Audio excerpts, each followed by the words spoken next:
that the market's starting to heat up again, I keep getting the same question. How do I buy and sell at the same time? Well, in a normal transaction, when someone's just selling their property and maybe they already have another house lined up or they're going into a rental. Well, in a normal transaction, when a seller's selling a property and they accept an offer from a buyer, let's call it $500,000, there's really nothing they can do to get out of that contract, right? That's a legally binding contract. And if the seller try to back out, technically speaking, that buyer could sue for breach of contract. Well, now how do we protect you if you're trying to sell your home, but you still need to find another place to go? It's called contingencies. In California, you can write up a contract that literally states that the sale of your home is contingent on you successfully finding a replacement property, also known as a COP, essentially saying that you will not sell your home to that buyer unless you have another house lined up to purchase. And same goes on the other side. When you're submitting offers on replacement homes, you're submitting those offers contingent on you successfully selling your current residence. So essentially, both of these transactions are going to take concurrently within a couple days from each other. Well, the next question that I get is where do I stay in between this odd transition period? When my house sells, I get the money and I transfer the money into the next escrow and I still got to close on that house. Well, here at Abundance, we get you what's called an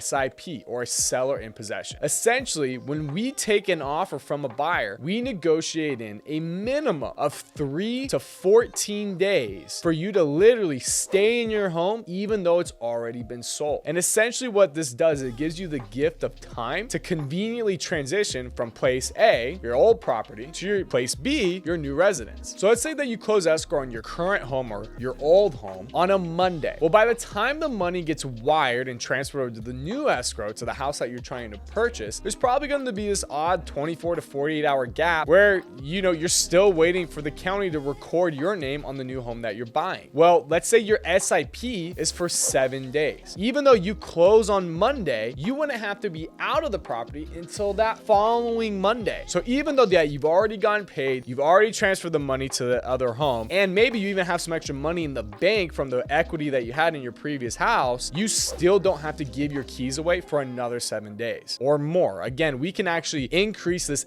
SIP up to 29 days after you close. So in summary, in California, you have these contingencies that you're able to put into your contracts to keep you protected. You'll always know where you're going to go and you won't ever be worried or at risk of being homeless. So if you have any questions about how to buy and sell at the same time, or if you just want to know what your home is worth, click the link below and let's schedule a time to talk.